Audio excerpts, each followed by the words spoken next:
All right, it is 2023. Welcome to Walk-Ins Welcome. It's an exciting year already. I'm positive of that. My name is Nick.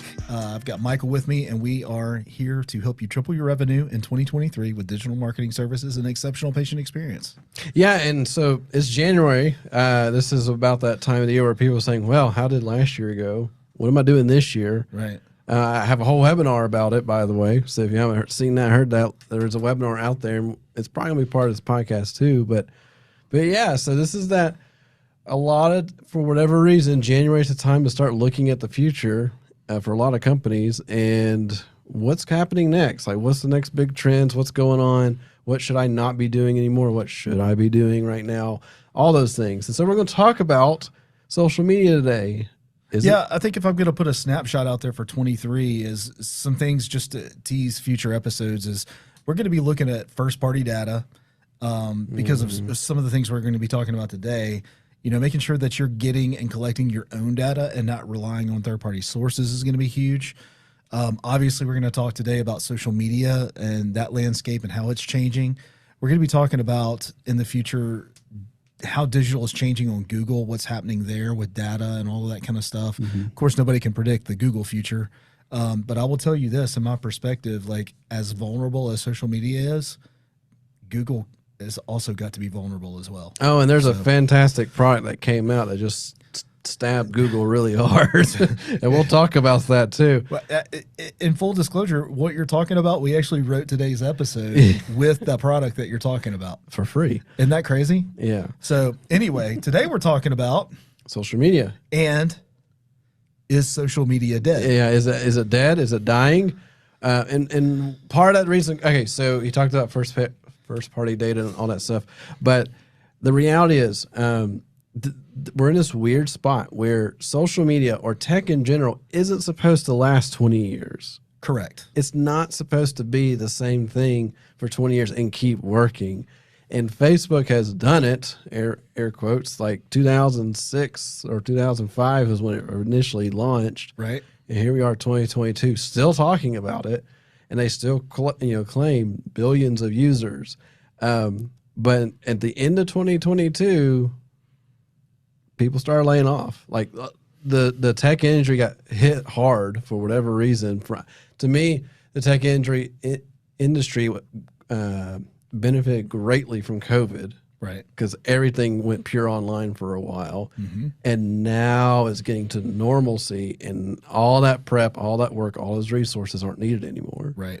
So, and I actually even brought in some like stats because I was really curious because we're talking about social media dying. Well, let's look at the actual companies and what they're doing here. So if you haven't heard, which you've probably been under a rock, but if you haven't heard that, Elon Musk, he bought Twitter, and that was a big ordeal because we thought it was fake, like at first.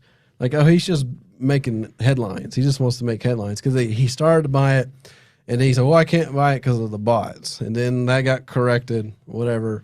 And then all of a sudden, out of nowhere, you see a video of him holding a kitchen sink, walking into Twitter.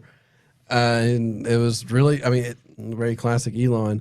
But he took over, and then within a week, he started changing the platform. And within a 2 or 3, less than a month, half of the entire company was laid off. Just like that, like no question, like just fired off. And you read all these emails and stuff like what they've been doing, and they were a complete waste of breath. Right. And I mean, as humans, they're people, and I get that. But as far as like paying you $150,000 to make guava juice, yeah, that was the ongoing. And of course, TikTok took over in terms of like making fun of it. But there was a lot of waste, and because I think I read something where so they had catered food, lunches, and whatever at Twitter headquarters for years. And nobody really used it that much. So it ended up costing like a meal would cost like a couple of grand because nobody would use the service, and I had to pay for it anyway.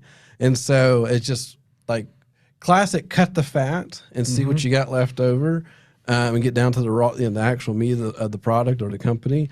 And that's what he's doing. So that's a big headline. Well, then you follow up when you start hearing about these tech companies laying off. Facebook back in November, so not very long ago, laid off 11,000 employees in a clean sweep, which was only 13% of the workforce. But I'm still trying to calculate in my head, why does it take 100,000 plus people to run Facebook? it doesn't. I can tell you that because you can't get anybody on the phone. I'm about to say we They don't interact with, bots approve the ads yeah, we anyway. or bots shut down your account. Yeah, they're good at that. And then it's just fascinating, right? Like how, like 100,000 people, and we still can't. We used to have a Facebook rep. I forget her name. She would talk to us, but she was like, "I can talk to you, but I actually can't do anything or knew anything. Yeah, like I'm only reading guidelines that you can read yourself. That's right. And so you take that, and then I was looking, it's like, well, who else laid off? So BuzzFeed, which is not really a social platform, but is a very heavy platform on content. 12% of their workforce got laid off back in Q4. No, I wonder how many people that was. Yeah, I know numbers, right? Didn't get that one. And then Shopify laid off 10% of its workforce. And that, to me, Shopify is pretty important because it has shaped the e-commerce world. Like, right. It has completely changed all that and made e-commerce affordable and just effective and easy. Like you can turn on an e-commerce site with Shopify in like an hour. That's right. And it works. So, and it integrates into all the social media platforms. Yeah, so like it's all there. Anyway, so you're starting to look at this entire ecosystem has been rocked for whatever reason. You even saw where like Salesforce laid off a bunch of people, and it's just real fascinating. But so it kind of goes back to all of this. What's happening in social media? Like it's been around. I would say I guess social media has been technically around for 20 years, right? And it has changed. If we all remember, what was it, Friendster? Oh gosh. Was it Friendster? Oh, I don't even remember. I can't remember. That was like the first iteration of it or something. Right. Of social media. And then you had, of course, MySpace was MySpace is where I came in. I wasn't a part of Friendster or whatever. Yeah, it was. Yeah. So Friendster, MySpace, MySpace is all but dead. Right. It tried to change it to a music platform essentially, and it did not work. And then Facebook came around, and it is still hanging on. Same with Twitter. Facebook and Twitter can't let go. LinkedIn is evolving. Did you know LinkedIn has been around longer than Facebook? That wouldn't surprise me. Yeah, I was kind of shocked to see that. So you have these platforms that have been around for 20 plus years, and in the traditional world of tech, that's too long. Right. Like things change too much. Like either the company adapts and makes, which Facebook changed, right? Now they're Meta, and Correct. now Meta is the big brand of all these other brands that they've bought up over time, like Oculus and all that stuff. Right. Because they're trying to diversify, because their main platform, Facebook, is probably not going to hold up. Well, and thank you, Apple, for that, right? Yeah. So I know we have a lot of bullet points here, but let's take a look at each one of the platforms, right? We have Facebook, Meta, really, which is Facebook, Instagram, WeChat, or I'm sorry, is that it? WeChat? Is it WeChat? Oh, what is that chat? It's all over the world. Yeah, it's where everybody communicates. Is it WeChat? No, it's not WeChat. WhatsApp. Sorry, it's WhatsApp. So they own that. So you take a look at that, and Apple has come in iOS 13, which is like 3 or 4 iterations ago. Right? It's like a year and a half ago. Yeah, it's been a while. And they stopped allowing you to track user data. And Facebook's algorithms just completely tanked.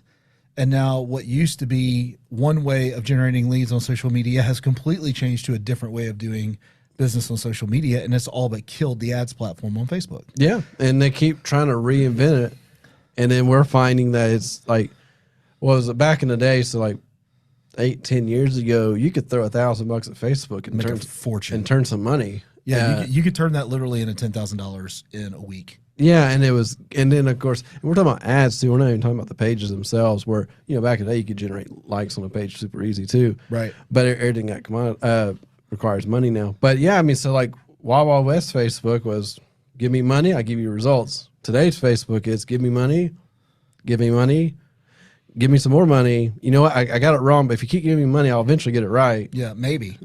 And then $10,000 later, I think I got it. Yeah. And we're sitting there, Now, granted, not every case is that. We have a couple of clients that kill it on Facebook. That's right. Now, some of those clients have been on Facebook for a while with us, and we've taken advantage of that history. First party data. Yeah, so we have so much info on it. So why did that shift happen? Why did Apple come in and shut that down? It's because of broken trust through the Cambridge Analytica, selling of information, your personal data being sold to third-party companies without your knowledge, without your consent, those different kinds of things. So basically that broken trust has killed the ads platform on Facebook because iOS stepped in and fixed it. Yeah, and then Android's still still out there in some Right. capacity for sure. But when you have over 50% of your user base is on an iPhone, and they force updates on their iPhones, and now you can't target like you used to in like overnight. Right. And it's so funny because the privacy side of things. So I think people who are listening, you should have this assumption that your data is really not that private. Even today, even with all iOS updates and everything, your phone is sharing your data among other apps on your phone all day long. all the time. Like, it does not matter. And you're like, no, they don't. Sure, send a text message to somebody that includes a name of a major company that you know probably runs ads, like Taco Bell or any of these major, like McDonald's, restaurants now, but Walmart. Send that text to somebody. I love Walmart or whatever, and see how long it takes for an ad to generate. You'll be getting one in a minute. Yeah, exactly. It's like it just listens, Right. and it passes that data. It reads your emails. It reads your text message. It's all like if you're giving it access, and the OS platforms are trying so hard to tame it, but all we're trusting is a switch that says, "Oh, this has been blocked," and we don't Right. truly know. Well, flipping from the ads platform to just content posting on Instagram and Facebook, that's being throttled. Yeah, So if yeah. you have a business account, which they require you to have if you're going to post business, well, that's being throttled. That's why if you have 10,000 users and 7 people like the post that you put out there, because nobody's seeing it, which has given way to influencer marketing. Yeah, yeah. Right. Well, and so talking about that, so there's a wedding photographer that I've followed for years, and I haven't like seen her stuff in a long time. I was like, I wonder if she's still doing, because at that point you don't see it a lot. You're like, are they still a thing? So I go over to their page. I was like, oh yeah, she posts like every other day. Haven't seen this stuff, and I was like, I wonder how much people engage. Like, this is like a high engagement type of company, so it's like photos and classes and all the super high engagement. So it showed that she had 100,000 followers on Facebook. And every time she posted, she would not get beyond 500 or 600 likes. Yeah, I mean, So you're talking it's being throttled. 0.5% Yeah. are engaging. That's a low number to be dealing with. Facebook wants you to boost that post. So think about if you're like 1% of your current engagement, like let's say you have 1,000 people that like your page. What we're saying is maybe 10 will probably engage with a post, which is Maybe. probably actually accurate, honestly. Yeah, it is. So- it's pretty accurate. This is I was nuts. going to say we have 500 to 700 somewhere in that range, and we get 3 to 10 likes. And 2 of on them a are us. post. Yeah, exactly. So, but again, broken trust led to a broken system. That broken system on Facebook led to them throttling all of your posts, Yeah. to people jumping ship off of that platform over to TikTok. Well, here's the problem with TikTok. Even though I love TikTok, I love TikTok, but there's so much controversy around it because it's owned by a Chinese company, and we have no idea where that data is being shared, even across like you just mentioned, your phone. It's being shared between your apps, your contacts, where you go on the internet's being shared to TikTok. TikTok's taking that and putting it in a data center in China, Yeah. right? So even though TikTok has said, hey, we're not going to throttle you at all, we're going to give you all the exposure you can stand. And then we go right back into this circle of broken trust and selling your data. Yeah.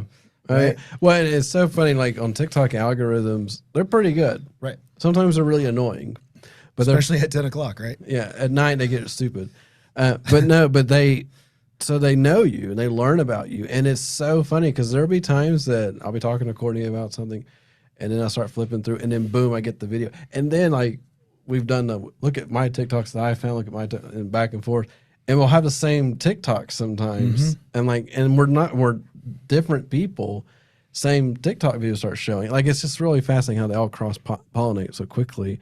But yeah, that's the reality that we're in. So TikTok is the new Wild West game right now. Amazing for advertising. Yeah, so if you want to have 2010 Facebook stats today, you go to TikTok and run ads there. It does work. It doesn't take a ton of money, and the exposure is pretty incredible to see. Now, once again, we see numbers and we see leads and stuff, but ultimately, based on what we see, it's like, that's pretty effective stuff we have.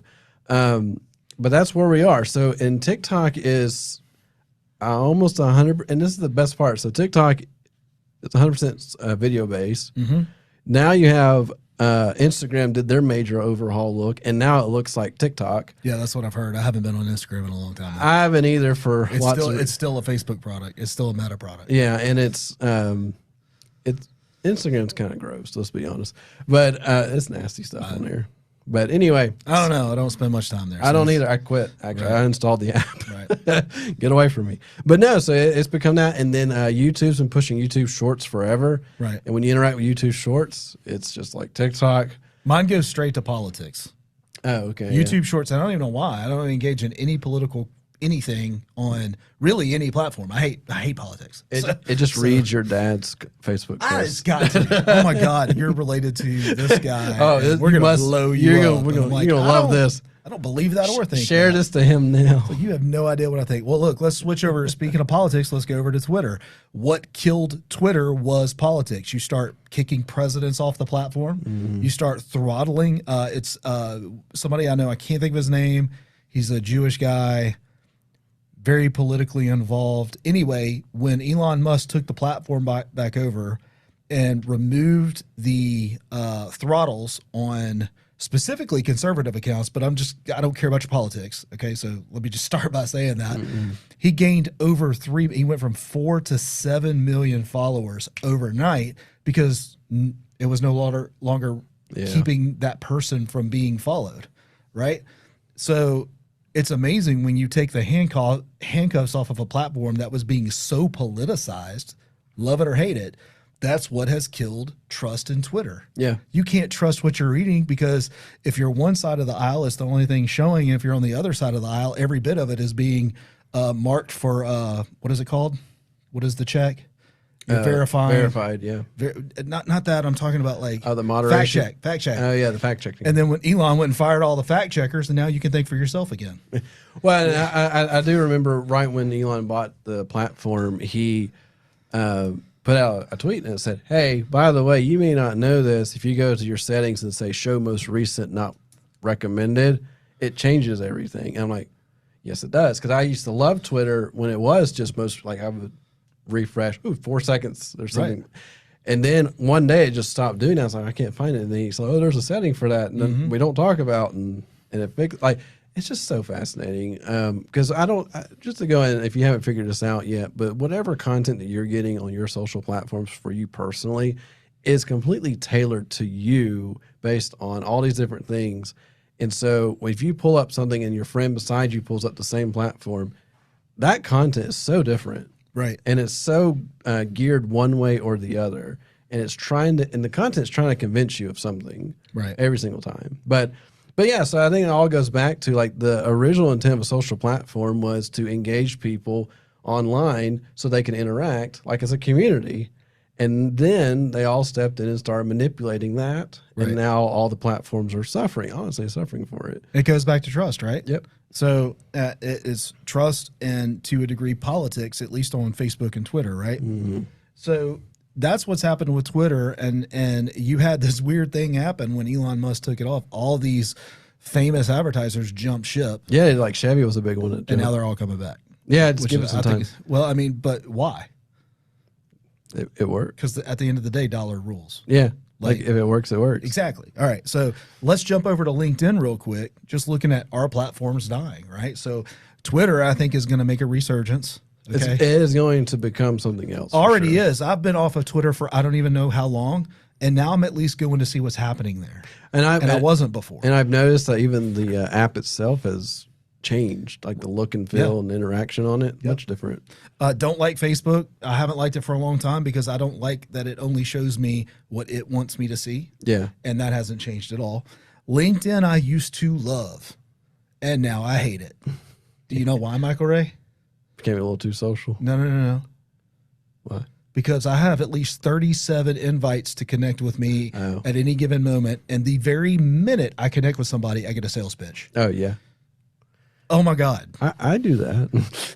That's fine if you're doing it. But I'm just saying, like, it's so obnoxious to me that I don't even want to go to it. It's funny, too. It's like, hi, I'm so-and-so. I think we should connect. And then you're like... Or I offer something that you might be interested in, like you offer what we do. Hey, I think there is a difference in the way you do it. Okay, I want to talk about that for a second, all right? when you do a connection request, you even put in your connection request, hey, I'm just going to cut to the chase. This is what we do. Would love to connect with you if you're interested. That at least lets me know that you're not trying to be a fake connection. Yeah. And like Right? this is just an opportunity. Like, I can handle that, Michael. yeah, like you fit a certain mold that I'm trying to go after. Here's what we do. If it's something you may have a need, great. If not, just ignore this. I'm not here. You see my fingers coming out now. And it's like 2 sentences, and not compared. Like I get all those long ones that are probably like 12 sentences long. We have to sit there and scroll, and then they get confused when I respond. Like, not when I get to say, "Hey, what platform are you using to send this out of?" Well, what are you talking about? I do this by hand. Like, yeah, no, you don't. I love it. Never have, never will. Man, it just makes me want to throw my phone when I get those connections. I've turned all that stuff off now, though. Oh yeah, LinkedIn all my LinkedIn notifications are turned off except for like an actual response message. Like I don't get the requests and stuff. I simply, if somebody actually sends me something, because I accepted it. So, well, with LinkedIn, people are on there maybe once every other day or something like that. They're not as engaged on LinkedIn. It's very business to business, and I get that. And I used to love that about it, but it's until they started opening up the way people connect with you. It used to be you had to request, and you couldn't. I don't know. It was just different, and now it's just absurd. But here's the thing: still good for finding people, though. You're right. It's great for finding people. I don't like that, right? Yeah. But have we answered the question yet? Is social media dead? Is it dying? I think it's changing. I think it's finally the big three have taken a hit. Yeah. And I don't think they're going to recover and be the big three forever. No. Because so let's think about this. Every industry, this is some like generic business marketing concepts. Every industry has a big three. And at some point, a number 4 tries to come up and swallow number 3 by buying number 2. Come on, TikTok. So it is just that's what's happening right now. So we're seeing it on TikTok. Everything is going to TikTok. So it would not shock me if Elon gets fed up with Twitter or fixes Twitter and sells Twitter to TikTok, or turns it into TikTok, or and buys it. Yeah, and who knows? But you know, he actually said he's going to buy Facebook. He may have been joking around, but something strikes me as like if he wants it, he's going to get it. Yeah, or Mark Zuckerberg just said, "Yeah, I'm out." Well, I mean, made my billions. That guy. Yeah. Anyway, but have we answered the question? Is it dead? I don't think it's dead. I think it's evolving and changing. It's still going to outperform television. It's still going to outperform billboard. It's still going to outperform direct mail and radio. But why is it going to outperform these other platforms, even with all the things we just talked about? Is because you can talk to the exact person you want to talk to. If you have it.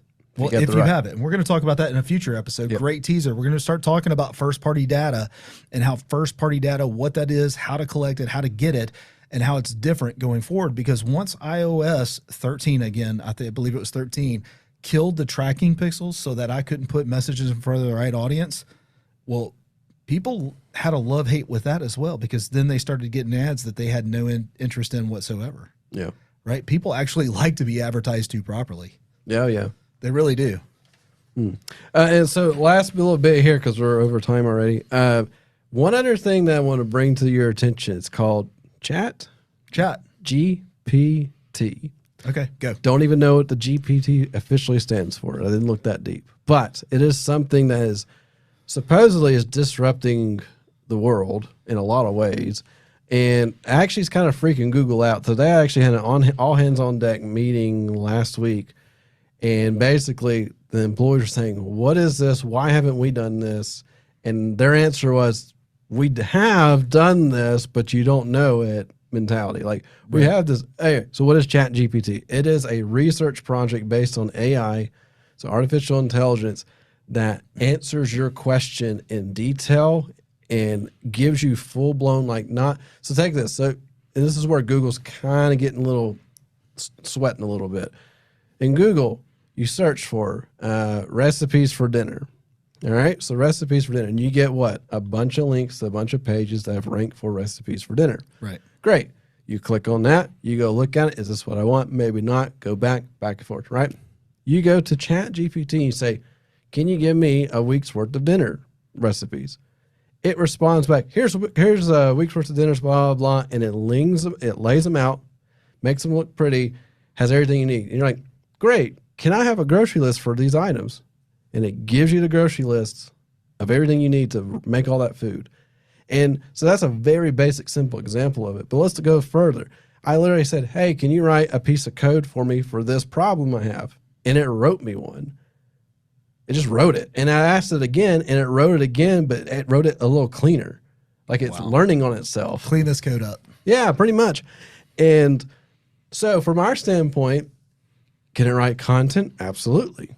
Can it say, can you write me some content related to X-ray services in Nevada or Las Vegas?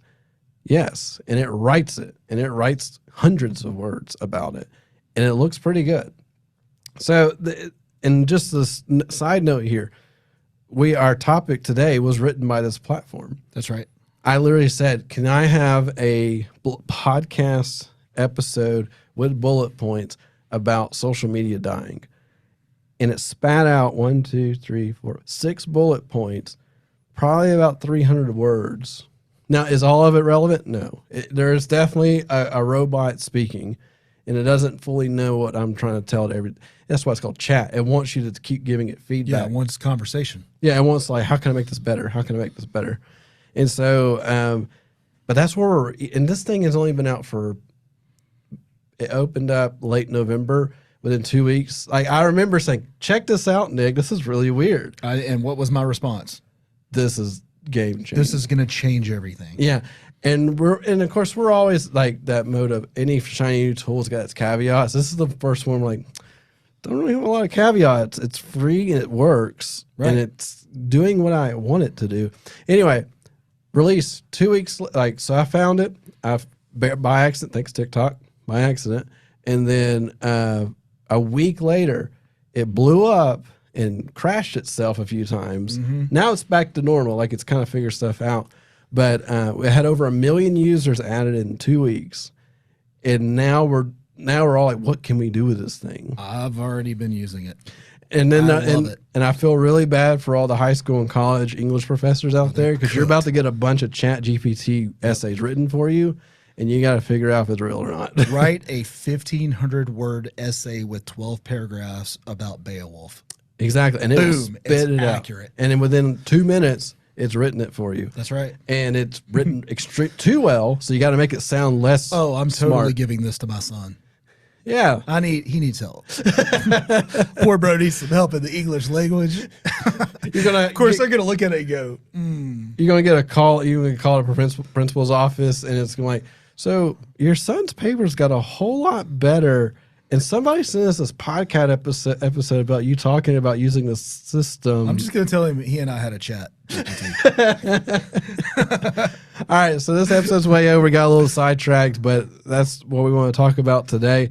Anything else you want to add, Nick? I want to add a couple of things. All right. One, I am really excited that the Urgent Care Association is going to allow me to be a keynote speaker at the Urgent Care event that's coming up in April, first weekend of April in Vegas. That's right. And I'm going to be doing a talk on the Google Advantage, and we're going to do some work leading up to that. I know that's 3 months away from now, and I get that, but there's a couple of things. We're going to be running a workshop directly to all of the Urgent Care Association. I want to encourage you to click the link to join that workshop. Michael and I are going to be tag teaming that. Yeah. And we're going to be putting our very best content on there to help you grow. It's going to be a workshop. Bring stuff to write on. Like, we want you to work through this process with us. We're going to help you, and it is for free. That's the thing. The keynote, I hope you're going to the Urgent Care event in end of March, beginning of April. And I want to invite you to come to my talk. I've got a prize for you, kind of a prize. I put a book together. Michael's been helping me write that. You even got a game we're going to play. That we're going to have some fun. And I want to encourage you to do that. And then third, I want to encourage you to leave us a review on this podcast. We need to grow this podcast in 2023. The best way, if you like the content that you hear that Michael puts together, that I put together, leave us a review. Please leave us a review.